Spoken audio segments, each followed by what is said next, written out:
आज जो हमारा सब्जेक्ट है वो है हाउस सिग्निफिकेशन। हाउस सिग्निफिकेशन क्या होता है?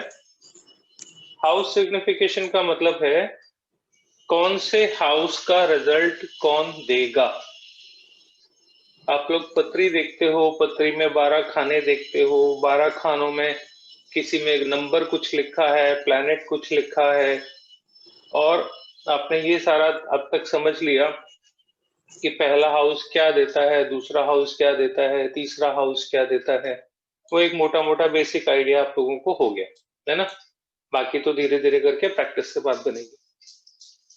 अब मान लीजिए आपके सामने एक कोई चार्ट आता है, कोई पत्री आती है, तो आपको अगर कोई सवाल पूछेगा तो आप वहां पे एक पर्टिकुलर पॉइंट पे जाके ही आंसर ढूंढोगे। पूरी 12 के 12 खाने तो आप देखोगे नहीं। तो आपको ये पता होना चाहिए कि कौन सा प्लैनेट कहाँ पे क्या काम कर रहा है, तभी आप उससे रिलेटेड क्वेश्चन के आंसर कर पाओगे। उसको हम बोलते हैं हाउस सिग्निफिकेशन। हाउस सिग्निफिकेशन का मतलब है कौन सा हाउस कौन से हाउस के रिजल्ट दे रहा है। जैसे आप लोगों ने एक चीज अभी जो पढ़ी थी इससे पहले, वो थी ये वाला चार्ट जो आप लोगों ने देखा था। सॉरी,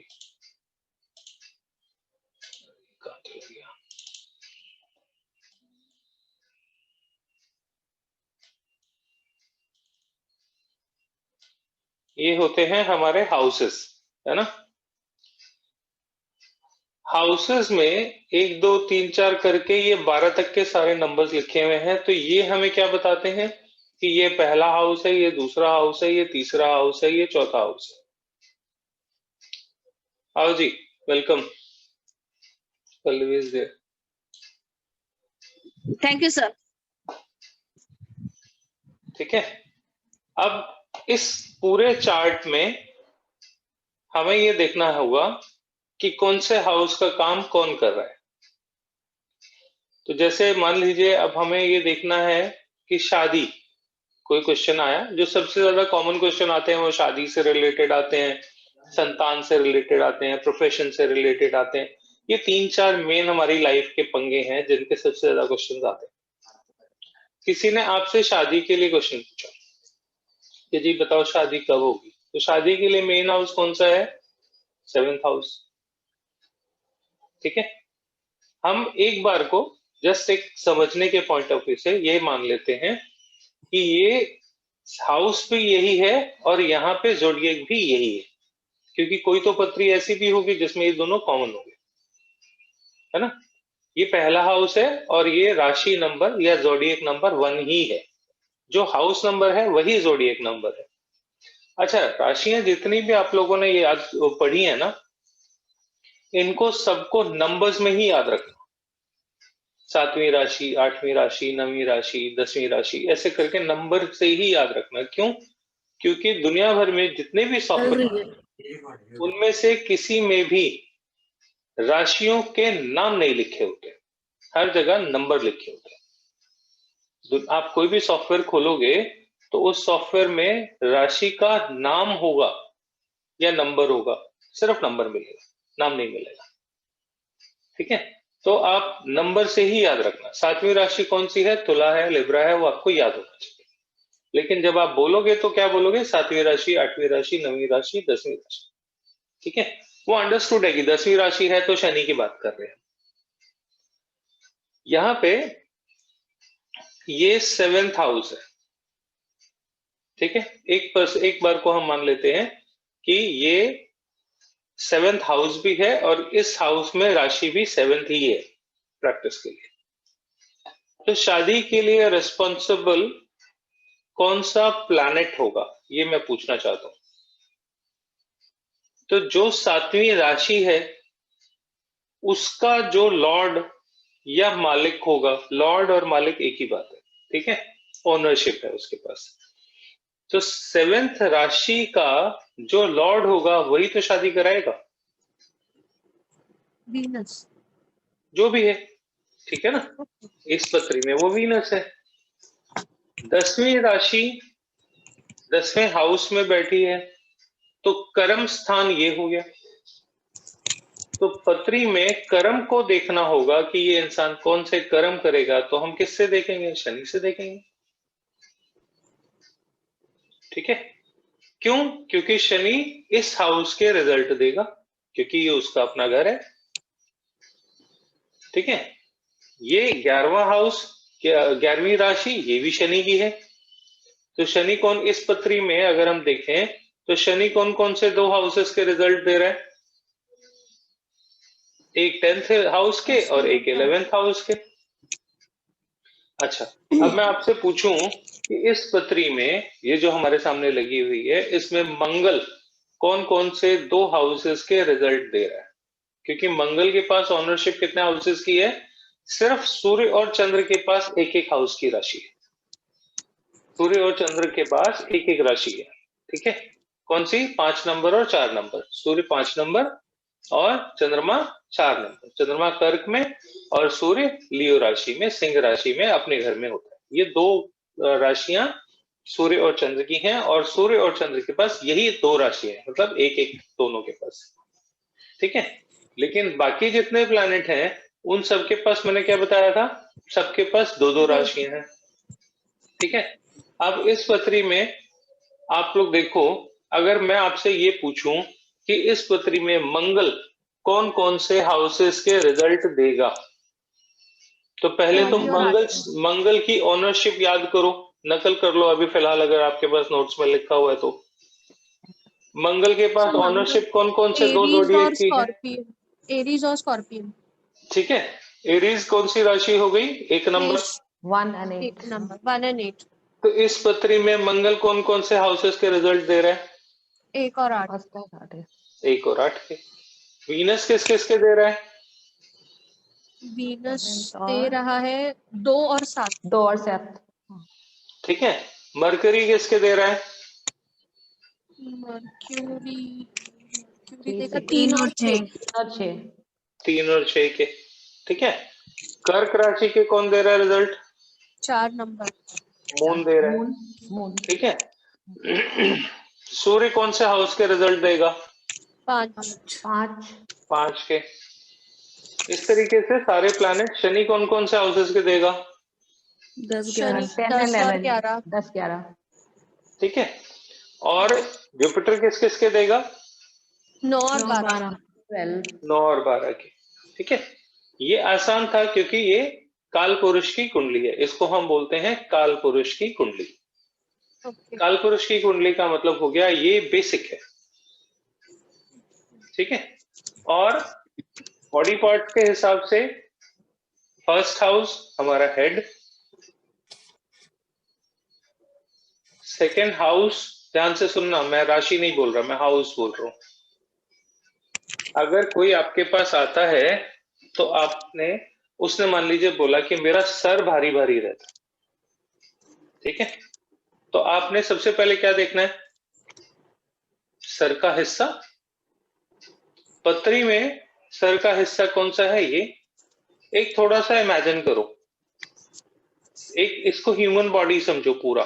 ये जो चार्ट है, ये सर हो गया, ये गला हो गया, ठीक है, ये हाथ हो गया, ये और ये दोनों हाथ हो गए, ये वाला राइट हैंड है, ये वाला लेफ्ट हैंड है। लिख लो, पत्री का ये वाला portion left side of the body है, ये right side of the body है। ठीक है, ये शोल्डर्स हो गए, ईयर्स हो गए, हमारे कान हो गए। ठीक है, ये आ गया। राइट हैंड कौन सा बताया आपने? तीसरा हाउस राइट है, ये वाला साइड राइट है, तीसरा हाउस। तो उसको राइट हैंड बोलेंगे, हैंड एंड शोल्डर ऐसा? हाँ,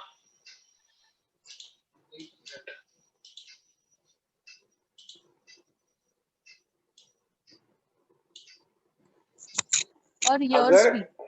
हाँ, ईयर्स भी, रिस्ट भी, हमारी जो रिस्ट है ये भी। अच्छा, हमारे जो हाथ हैं ये भी। ठीक है, अब कोई कहता है आपके पास आके मेरे राइट हैंड में पेन है, तो फिर आप थर्ड हाउस देखोगे, और वो कहता है लेफ्ट हैंड में पेन है, तो आप फिर यहाँ देखोगे। ठीक है, इस तरीके से। ये हमारा चेस्ट एरिया हो गया, हार्ट और चेस्ट एरिया।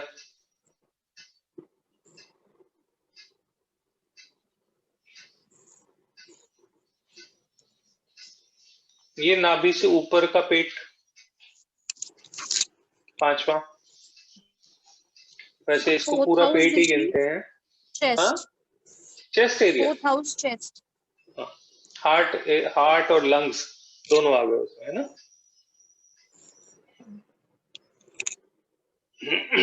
ये मेडिकल पॉइंट ऑफ व्यू से आपको बहुत हेल्प करेगा समझने में। Fifth house fifth house stomach about हो गया, नेवल। अबव नेवल वाला स्टमक। या इसको हम हाँ, अगर थोड़ा सा और टेक्निकल में जाएं तो हमारी जो स्मॉल इंटेस्टाइन है वो एरिया है। नाभि से ऊपर स्मॉल इंटेस्टाइन और डाइजेस्टिव सिस्टम होता है हमारा, और नाभि से नीचे जो है हमारी लार्ज इंटेस्टाइन होता है, जहां पे सारी स्टोरेज होती है डाइजेस्ट होने के बाद। ठीक है, तो छठा हाउस क्या हो गया, लोअर स्टमक हो गया, नाभि से नीचे का पेट। सेवेंथ हाउस जेनाइटल सिस्टम हो गया हमारा, रिप्रोडक्टिव ऑर्गन्स हमारे हो गए। Eighth house rectum area.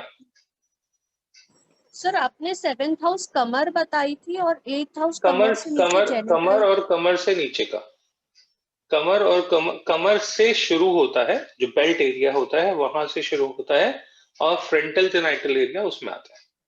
Reproductive seventh house में। यूरोजेनेटिक, हाँ, यूरोजेनेटिक और रिप्रोडक्टिव ऑर्गन्स।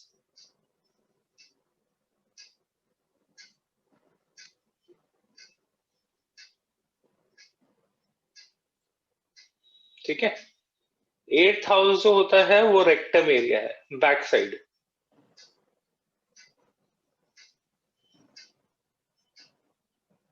नाइन्थ हाउस हमारे जो पॉकेट होती है, जेब होती है जो हमारी ट्राउजर में, वो थाई एरिया जिसको बोलते हैं, वो सारा हमारा नाइन्थ हाउस आता है।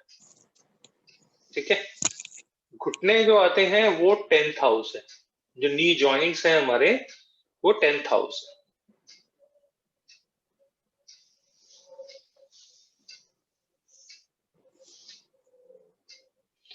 घुटने से लेके फुट सोल तक का एरिया 11th हाउस है।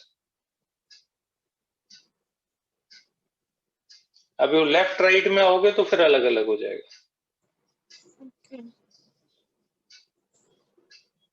दोनों तरीके से देखना पड़ेगा। मतलब क्या हो गया, 11वां हाउस जो है वो आपका लेफ्ट हाथ भी बताता है और पैरों के नीचे का एरिया भी बताता है, दोनों बताता है। नीज टू फुट जब तक। वैसे, हाँ, वैसे मेनली ये बताता है अपने घुटनों से लेके पैरों का एरिया पूरा हमारा, जहां पायल पहनते हैं वहां तक का, जूते वाला एरिया नहीं सिर्फ। ठीक है, मेनली इसको बताते हैं। तीसरे हाउस को जब डिवाइड करेंगे, हाथों को जब डिवाइड करेंगे तो लेफ्ट हैंड या राइट हैंड देखना होगा, तो 11 हाउस है। ठीक है, 12वां हाउस जो है वो हमारे पैरों को बताता है, जहां पे हम सॉक्स पहनते हैं।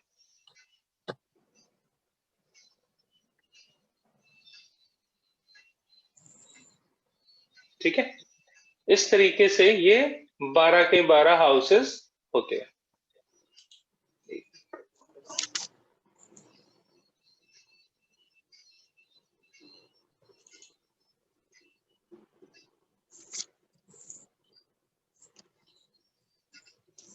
अभी कर्सर थोड़ा बड़ा नजर आ रहा है, सर्कल नजर आ रहा है कर्सर में। यस। ठीक है, हम बात कर रहे थे हाउस सिग्निफिकेशन की।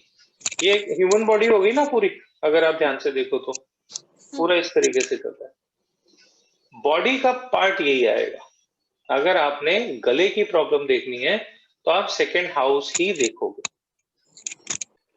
ओके। और अगर वहां पे एयर की राशि हुई तो, बोलता ही जाएगा। क्योंकि हवा का काम है कम्युनिकेट करना, जितनी तेज हवा बहती है तो कोई चीज बहती नहीं, और हमारी वाणी को एक जगह से दूसरी जगह कैरी फॉरवर्ड करने के लिए माध्यम क्या है, हवा। एयर। तो एयर की राशि अगर सेकेंड हाउस में होगी तो वो आदमी बोलने में बहुत फ्लुएंट होगा। मैंने ऐसे देखा जो कुछ लोग आर्टिस्ट हैं जो फ्लूट बजाते हैं, तो उनके सेकेंड हाउस में एयर की राशि है, तो वो ये भी सेकंड राशि है ना, मुंह हमारा, Yes. तो वो हवा से काम लेते हैं, तो बहुत अच्छा बांसुरी बजाते हैं।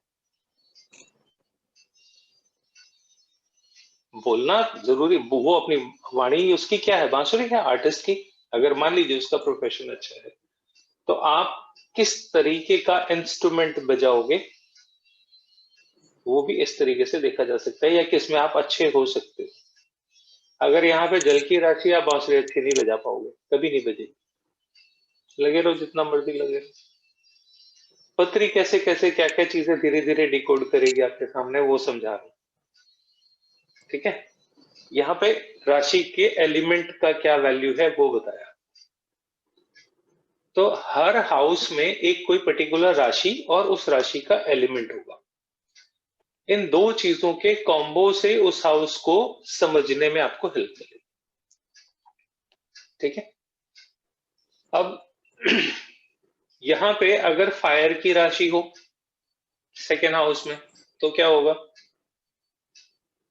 कम बोलेगा थोड़ा खराब। अरे फायर है, वो जब बोलेगा बहुत तीखा बोलेगा, हाँ, रोड रहेगा, बैलेंस। रूड होगा, रफ होगा। अच्छा, अगर सन की फायर है, सन एक एलिमेंट है, सन भी एलिमेंट है, फायर, सन का एलिमेंट भी फायर है, और हमारा क्या कहते हैं, सो मार्स एक्स्ट्रा फायर बोला मार्स, था और सन हाँ बैलेंस फायर बताया था। बैलेंस फायर है, तो फायर तो है, लेकिन फायर और फायर में भी फर्क है। हाँ, ठीक है ना, तो किस टाइप की फायर है उससे डिसाइड होगा। लेकिन फायर होगी तो उसके बोलने में एक रोब जरूर होगा। खराब वाली फायर होगी तो सामने वाले को तकलीफ दे ऐसी भाषा बोलेगा, और सन की होगी तो सिर्फ अथॉरिटी होगी, रोब होगा लेकिन तकलीफ नहीं देगा।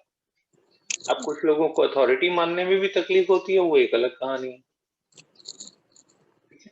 तो एलिमेंट का हमारी बॉडी पे क्या फर्क पड़ता है, इससे हेल्थ इश्यूज को जांचने में आपको बहुत मदद मिलेगी।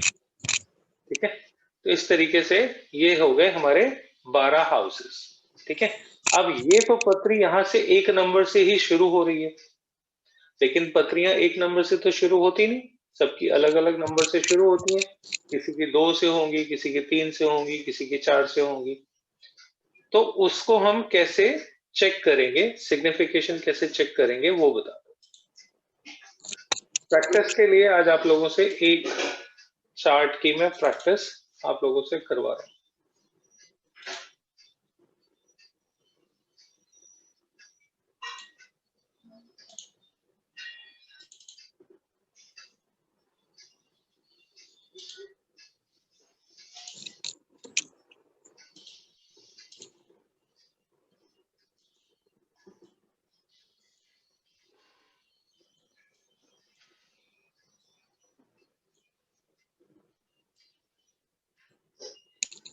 एक ये पत्री है आपके सामने, येलो चेक बॉक्स दिख रहा है?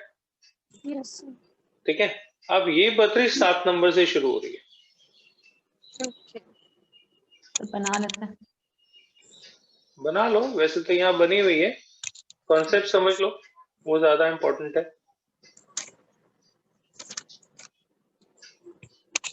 तो खुद तुला होगा ये, है ना, इसको हम तुला तुला बोलेंगे ना।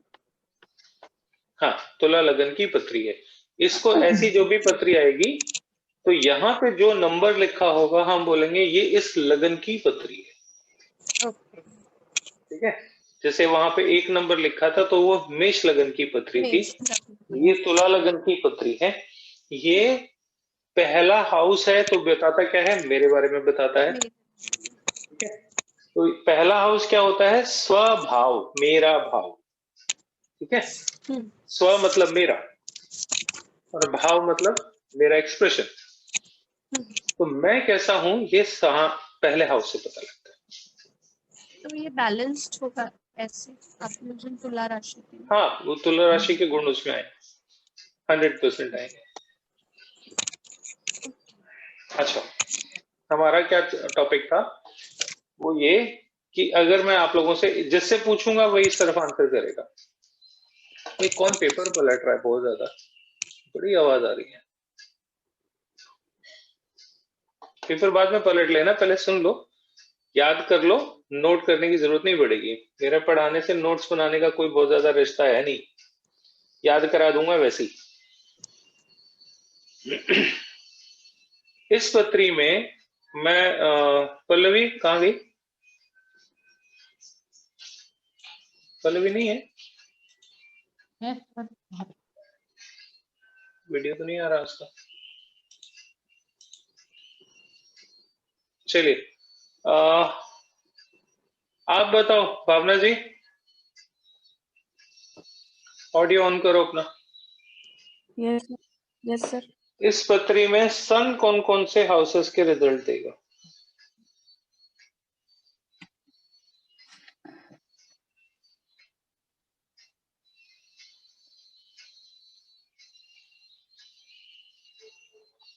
ये जो पत्री बनी हुई है, हाँ इस जी। पत्री में सन, सूर्य हम्म कौन से भाव के रिजल्ट देगा? फिफ्थ के। भाव पूछा है मैंने, कौन से भाव के रिजल्ट देगा? सवाल ध्यान से सुनो, आराम से देखो, कोई जल्दी नहीं है,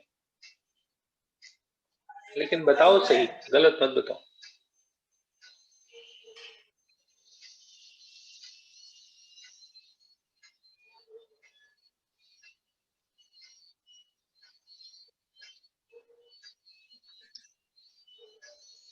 सर सेवंथ के ही देगा।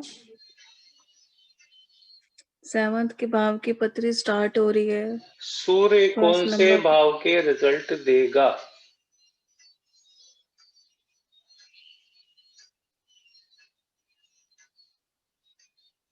नहीं सूर्य बता की पा। राशि का, सूर्य की राशि का नंबर क्या है? चलो ये बताओ।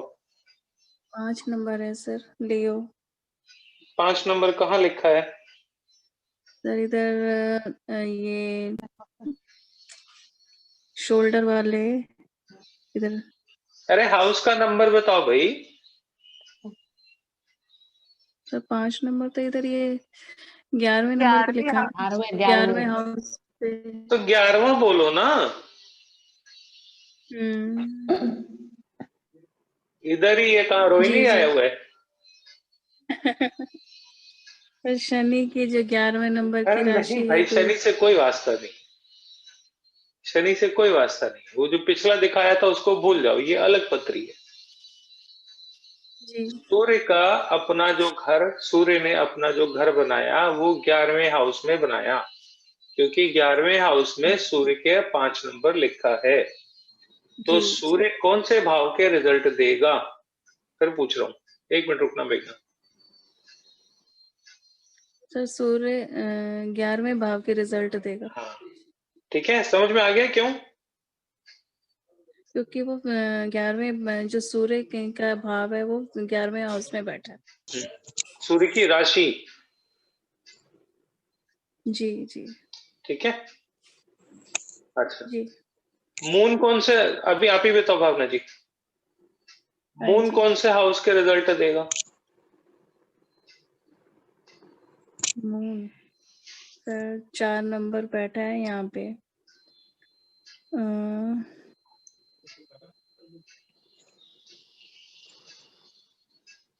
सर 10th भाव के। ठीक है, तो चंद्रमा कहाँ के रिजल्ट हाँ देगा? जी 10th भाव के। 10th भाव के देगा, ठीक है। मेघा जी आप बताओ, जुपिटर कौन कौन से हाउसेस के रिजल्ट देगा?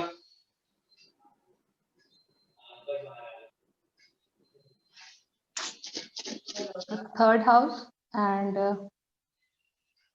6th house. और मार्स?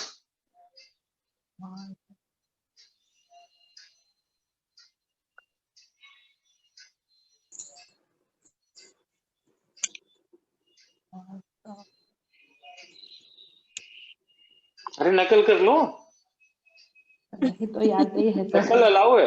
कल भी अच्छा से 1 second house sir, and 7th house sir. ठीक है, क्यों? क्योंकि सेकेंड और 7th हाउस में मंगल की राशियां 1 और 8 नंबर बैठी हैं। ठीक है, तो 1 और 8 कहाँ है, वहां के रिजल्ट मंगल देगा। क्वेश्चन इधर से पूछ लो या इधर से पूछ लो, है ना। श्वेता जी बताओ, मरकरी कहाँ के रिजल्ट देगा?